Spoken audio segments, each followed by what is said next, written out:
Hey guys, welcome back to my channel, or welcome if you are new. My name is Leanne, and today I've got some fun Valentine's DIYs to share with you. I don't normally do my intros up in my bedroom, sitting on my bed, but my husband is downstairs relaxing and watching football, and it felt unnecessary to ask him to mute the TV so I could do this. So anyways, here we are. These DIYs are easy, and I decided to do some neutral Valentine's DIYs in this video. I did another one that I'll have linked for you with some more traditional colors, but you could of course change the colors for this one and do whatever you want with that. Anyways, they're quick and easy, super budget friendly. Let's get started. So for this first one, we're gonna start out with some puzzle pieces. I picked up a puzzle from the Dollar Tree a couple years ago. I've been working off of the same puzzle that I have done several DIYs with.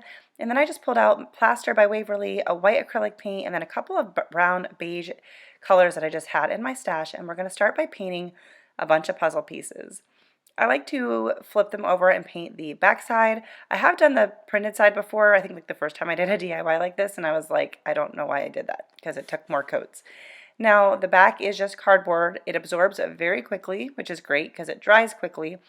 And sometimes you need to do more than one coat just because of the cardboard coloring. It just kind of mutes it a little bit. So depending on what you're going for, you may want to do a couple of coats. But like I said, it dries pretty quick. So this takes a little bit of time, but put on a good movie or a YouTube video and just paint your pieces. Now, depending on the size of the finished product that you want is going to depend on how many pieces you want. I think I did roughly 15 to 20 of each color, but I didn't use quite all of them, so I don't really know exactly what to tell you. It's also going to depend on the size puzzle that you're using as well. So just go ahead and paint them up, and again, change these up different colors if you want. If you want to do a super traditional Valentine's colors, you could go ahead and do that. You could do all one color. I just thought the different colors would be fun. So however you want to do it, that's what you're going to do. If you're new to my channel, my name is Leanne. I enjoy sharing budget-friendly and easy DIYs here on my channel. I do a lot of Dollar Tree DIYs. I use some thrifted items. I just try to keep it super budget-friendly and something that kind of anybody could do.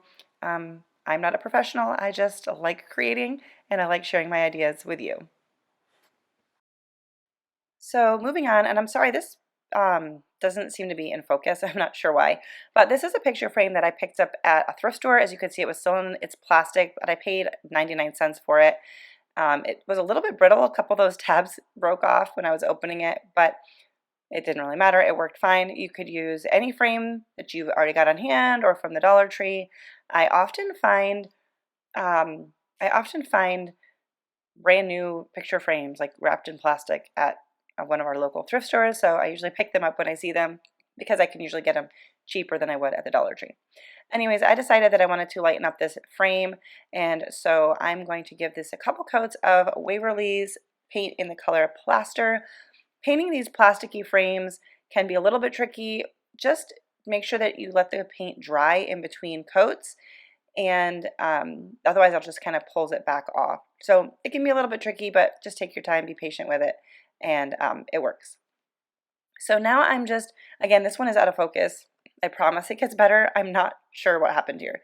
I am using what is kind of like a tacky glue and a piece of cardstock. I'm using a piece of scrapbook paper. You'll see it later. It's like a thicker scrapbook paper, and I'm just flipping it over because I wanted just a white background. I messed around with a few different options, and I just decided that with the busyness of the puzzle pieces, I wanted to keep it simple with the background. So my glue tends to be very sticky and dries up and clogs up the nozzle, so I'm just painting it with a paintbrush.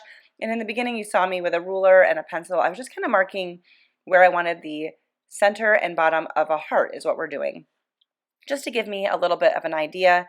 And then I'm just going around and I'm painting the glue on and putting the puzzle pieces on and making a heart, mixing up the colors of the pieces, mixing up the direction of the pieces, and then I do go around and do 2 to 3 layers on top as well, and I just kind of keep going until it looks good to me.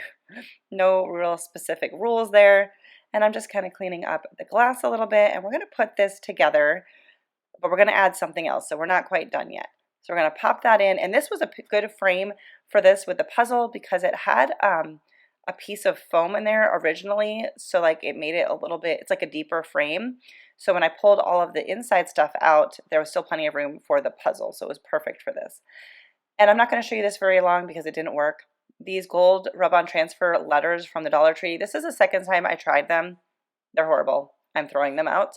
So I ended up taking this metallic marker from the Dollar Tree, and I had never used it before, I don't think. And it would just said on the pen, on the marker, to shake it and then tap the tip down until you have the ink, I guess, flowing. And then I'm just going to freehand on the glass frame, and I used rubbing alcohol and a paper towel. I used that earlier to take off the rub-on transfer, the little bit that did transfer, and it worked great. And I did this here because I redid this a couple of times until I got it the way I liked it. But I'm just writing "Love you to pieces," and I will show the finished product at the very end because I ended up changing that. But the rubbing alcohol worked great. Moving on to the next one, I've got this ribbon that was at $5, or I'm sorry, the Dollar Tree Plus section for $5, but I believe I got that after Christmas, so I only paid $2.50 for it. And then I just pulled a jar from my stash. I always save jars. And I cut that to fit it, and then we're going to just use the stencil from the Dollar Tree, and I'm going to stencil on some hearts. And just because I do like to keep it real here on my channel, I'm going to show you that I did mess up, and I ended up having to cut another piece of ribbon. But you could also just use a piece of burlap or like the smaller burlap ribbon from Dollar Tree if you don't have a Dollar Tree Plus section.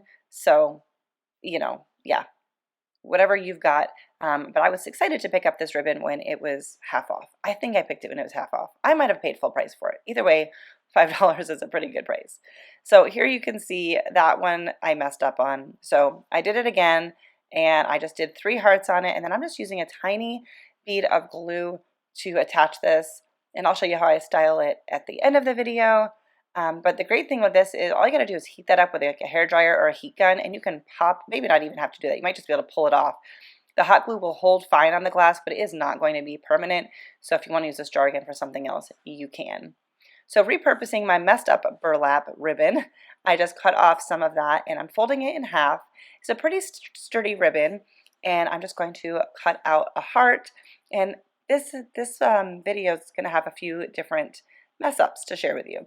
But I didn't love the way that was cut at first. So I trim it up and get the size heart that you want. Whatever you're doing, just make it work for you. And then I have seen people use a lighter to to singe the edge so it doesn't fray. So I tried that and kind of wrecked the shape of the heart. So I just did it, I just made another one. And what I've learned is that, at least with this particular ribbon, that I just don't want to have it, the flame near it too much, otherwise it starts melting away at it. If you just do it quickly, it will just singe the edges. And then all I'm doing is taking one of my flameless candles. You could just use a real one, as long as maybe you don't burn it, I don't know, or one from the Dollar Tree, but this is just one that I already had. I lay that burlap heart across the front, and I'm using some twine to wrap it around and tie it in a bow. Once again, this is nothing permanent. All you gotta do is take off the twine, and the burlap heart comes off. And I cleaned up. I have water on my sweatshirt there. I'm seeing that's probably splashed on me when I was cleaning paintbrushes or something. Anyways, that is it. Very super easy, and I love how these came out. I think these could honestly be left up like all year round, not just for Valentine's Day. With the metallic marker, I did have to do a couple layers of it to stand out a little bit more.